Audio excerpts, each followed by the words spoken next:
Last year, China's GDP grew by 5.2%, reaching 126 trillion yuan.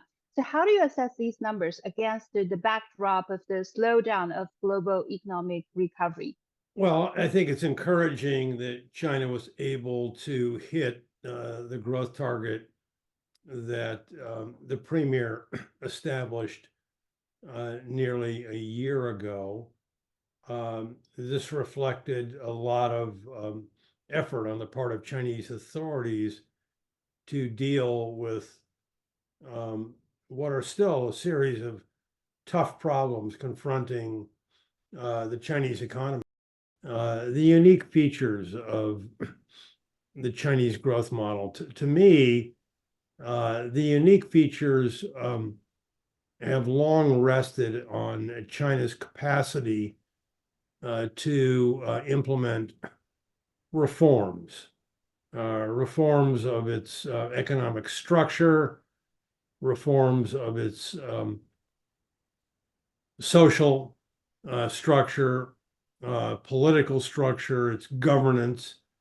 And this reflects, I think, a certain amount of courage on the part of Beijing to recognize the need to tackle tough issues, to accept some pain in going after the tough issues, but in having the strategic vision to know where they want to take the Chinese economy.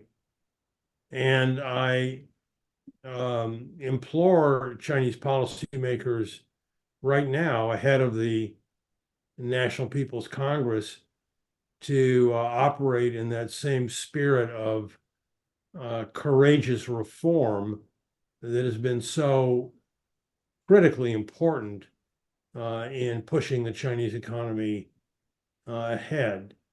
In my course at Yale, I taught for years the imperatives of structural rebalancing, focused on drawing greater support from internal private consumption by reforming and boosting and solidifying the social safety net, especially healthcare and retirement. And I would say that while there's been some progress in that area, I've been a little disappointed. And I think the government's emphasis on domestic demand is the correct emphasis, but it needs to do more to realize the transformation that that emphasis should be able to generate. Could you elaborate more on to do more to achieve this economic rebalancing? What do you mean by doing more?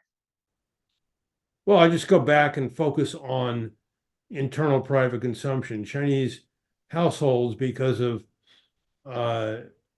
demographic pressures, rapid aging, and the decline in the working age population, continue to save increasingly out of fear. And this precautionary saving reflects uncertainty with respect to the future that requires, for any aging society, enormous outlays on healthcare and retirement. And so my emphasis in my course, as well as in my speeches and various presentations over the years to Chinese policymakers, has been on these safety net issues. I think the government's made some progress in increasing the enrollment in healthcare and retirement plans, but it needs to do far more in boosting the benefits that are available under these plans to alleviate the pressures of excess household sector saving. The geopolitical tensions and restructuring the global supply chains with, weak demand, domestic demand, the safety net issues may be the key for future economic rebalancing, right? Well, that's precisely the point. I mean, it's not as if China is an island operating in a vacuum from these geopolitical pressures. And the geopolitical pressures, notably the serious conflict with the United States and the supply chain diversification that conflict has prompted, make the imperatives of structural rebalancing, the safety net issues we've spoken about, all the more important.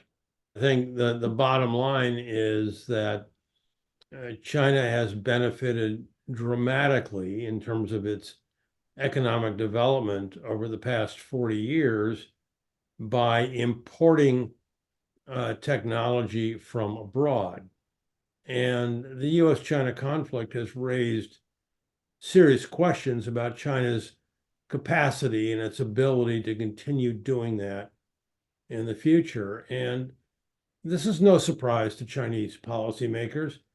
They have been focusing long before the conflict with the United States has begun.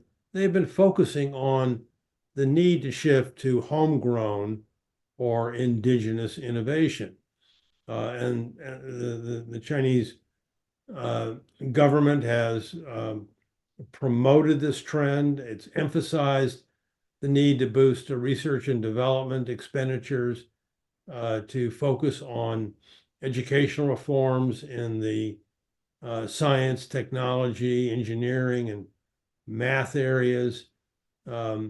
It's provided great support to risk-taking, innovative entrepreneurs, although there have been some setbacks on that one front in recent years. But the government clearly understands the need and what's at stake in shifting to this higher level development, focused much more on homegrown or indigenous innovation. And what does this mean for the global economy, for the technology revolution that we're heading to? Was China and that's the a US? tough question. That's a Right. tough question, I think, but it's an important question.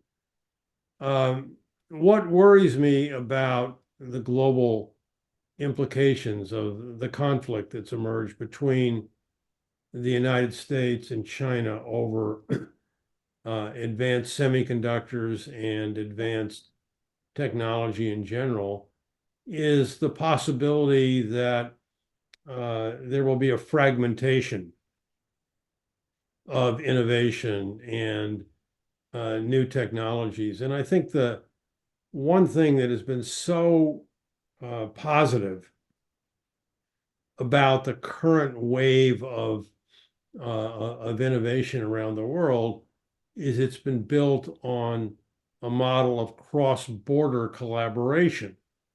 US and Chinese experts and scientists, technologists have been working together. And now, because of the political wedge that's been driven between our two countries, that collaborative model has been drawn into question. And I think that could be a setback for not just the US and China, but for the broader world that relies on global innovation to boost the global standard of living. I draw comfort to some extent from the recent summit between Presidents Xi and Biden in Woodside, California, that both presidents recognize the damage that can be done from escalating conflict. And they took some, what I would say are modest actions in coming together on issues that are important and that they were not surprising, on military to military communication, on exchanging or encouraging U.S. students to study in China. There was some modest agreements prior to the summit on climate, and there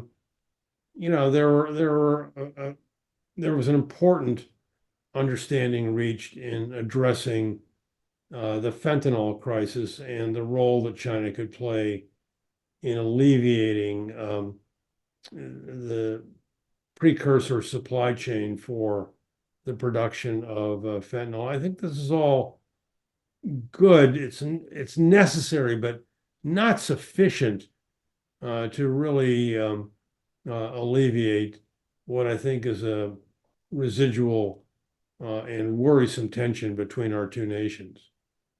So in your view, what is the key to finding new ways to effectively manage China-US relations in this new era?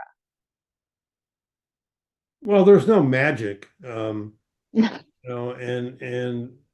a big believer in diplomacy and summits, but I have to say I've lost confidence in relying on diplomacy and relying on leader-to-leader summits to fix everything. We've done plenty of that over the last 40 years, and look at the problems that the relationship is in. So what I've argued, and I stress this a good deal in my latest book, Accidental Conflict, which focuses on this serious clash between the US and China. I have argued for a new architecture of engagement. The old way does not work.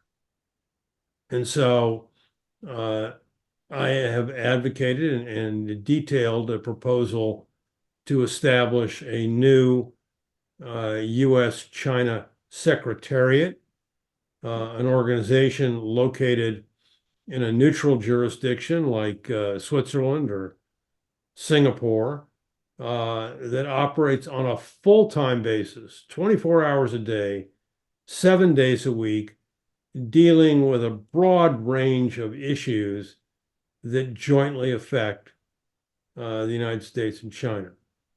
From economics and trade to innovation and technology, the transfer of that technology to subsidies of state-sponsored activities, to the big existential issues like global health, global climate, global cybersecurity, even the contentious debate over human rights. We need a full-time organization that does this as their primary task around the clock, staffed by a large complement of technocrats from both the United States and China. And I think this should complement and augment the ongoing efforts that have been, we've noted earlier, that have come out of diplomacy and leader-to-leader summits. That's just not enough to move the needle, in my view. Yeah, the United States, especially now as we move into the heat of our political season, continues to characterize China as a threat. And many of those characterizations are based on what I call in my book false narratives. And and I worry that there are false narratives on both sides of the relationship. Many of the fears that China have of the United States are also exaggerated. And so we need to recognize the danger of conflict escalation that arises out of the combination of these false narratives and be honest and transparent in addressing the sources of the false narratives. And in my opinion, the best way to address them is to strengthen our own systems at home. And then we have less of a need to blame others for problems of our own making. False narratives arise, whether they're from the United States or China, because of vulnerabilities that we have on the home front. And so it's human nature to blame others if you don't want to address your own problems. And that human nature has become, I think, a great danger to a more stable and constructive relationship between our two nations. Well, go back to the first question you asked me, what's the magic of China? The magic of China is the courage and the strategic vision to implement tough reforms. We've gone through in this interview today a number of issues that China faces, not just property, not just local government financing vehicles, but also a shrinking population, a significant increase in the debt intensity of the economy. The recent outbreak of deflation in the overall price level. These are not easy issues to tackle for any nation. I mean, look at how Japan has struggled with many of these same issues now for over 30 years. And what Chinese authorities have been so good at is in recognizing problems and acting strategically, forcefully, courageously, and putting in place reforms that can make a difference. And that's the lesson of the reforms and opening up of the 1980s and 1990s that should not be lost on Beijing in looking to the future.